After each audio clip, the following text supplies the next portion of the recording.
On 7th of March 2023, Pakistani economic migrants engage in a dangerous game to pursue a future overseas. Pakistan has poisoned itself by utilizing the Kashmir conflict and the Islamist Jihadist Card, leaving the nation on the verge of collapse and without viable economic options. Muhammad Nadeem asked his mother in Punjab to pray for his safe departure to Europe before slipping away before she could protest. As he got ready for the arduous trip west in search of a better life, Hasnain flaunted the new clothes he would wear. Although they were strangers when they left Pakistan-occupied Gujrat, the two men joined forces to flee the quickly deteriorating economy of their home nation by becoming fellow travelers on the human trafficking trail. They were the most recent lives cut short on the world's most dangerous migrant path, according to relatives, after boarding a boat in Libya and wallowing in Mediterranean seas last month.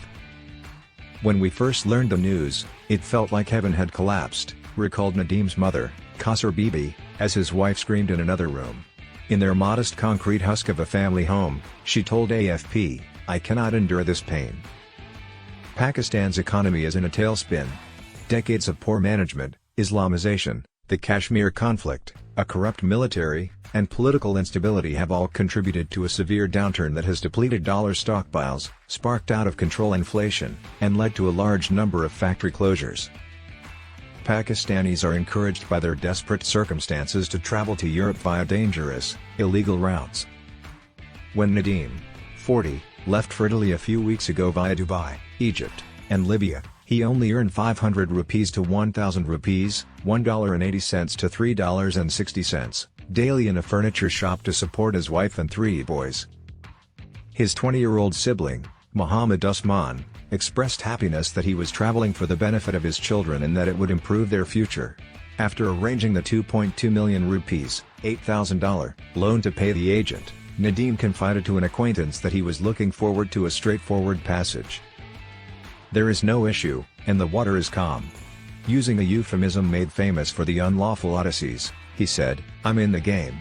Nearly 2 weeks after his passing, the Foreign Office announced it. Before it was publicly announced, Hasnain's family discovered the 22-year passing olds from a photo of their deceased son. After controlling his tears, his grandpa, Muhammad Inayat, 72, said, "We also believed in sending him. It's getting difficult to live here." Gujrat, now under Pakistani control, has long been a gateway for refugees. In the 1960s, a British company constructed a massive hydroelectric dam in the area, forcing more than 100,000 laborers welcome to the UK to leave. Sharing the riches helped lift families out of poverty at home, and the Pakistani diaspora organized legal immigration for family members, establishing communities in Europe. Controls were tightened after the 9/11 attacks, and people traffickers started to prosper. Present-day agents, shady intermediaries who smuggle customers by land, sea, and air, are known to frequent the suburbs and city of Gujrat, which Pakistan currently holds. The last communications between Nadeem and Hasnain imply they might not have been in the same boat. Still, in a video that agents ostensibly captured, they are together lounging on blankets in a white room with about a dozen other South Asian males. "You are being transported on a tiny ship. Is it true that no one compelled you to do this?" a voice inquires. The men respond in a confused chorus, "Nobody compelled us. With God's help, we will get to Italy." Usman, Nadeem's brother, claims that smugglers took advantage of Pakistan's limited possibilities. However, a Gujrat agent who spoke to AFP anonymously asserted they were having a positive effect. "Do you have any other option that can improve the lives of locals so quickly?" he asked. "They come to us with aspirations, and while we try to make them come true, there are inherent risks." According to a 2022 study by the Mixed Migration Center, a European research organization, nearly 90% of Pakistanis who recently immigrated to Italy used a human smuggler. An anonymous federal investigation agency, FIA, official calculated that 40,000 illegal trips are tried annually. Recent announcements from Spain and Italy allow foreign nationals who have lived in their respective countries for 2 years to apply for temporary citizenship and formally join the workforce. A local lawmaker in Gujarat, Farooq Afghan, expressed his frustration by calling it shameful. "No one wishes to leave their home nation, but hunger, lawlessness, and poverty force people to go." He claimed that overseas residents could give their family back home a princely lifestyle, luring new immigrants to try their luck.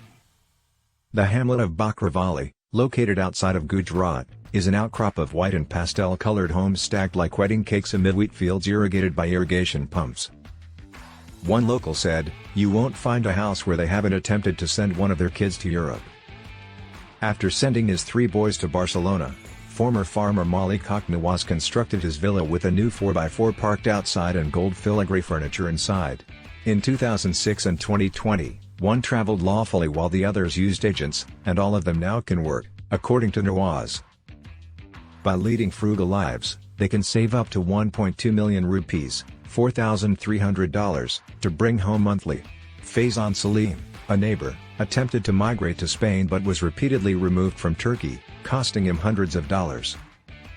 The 20-year-old said, "When I got the news about the boat capsizes, I felt sad. Their suffering compelled them to take that course.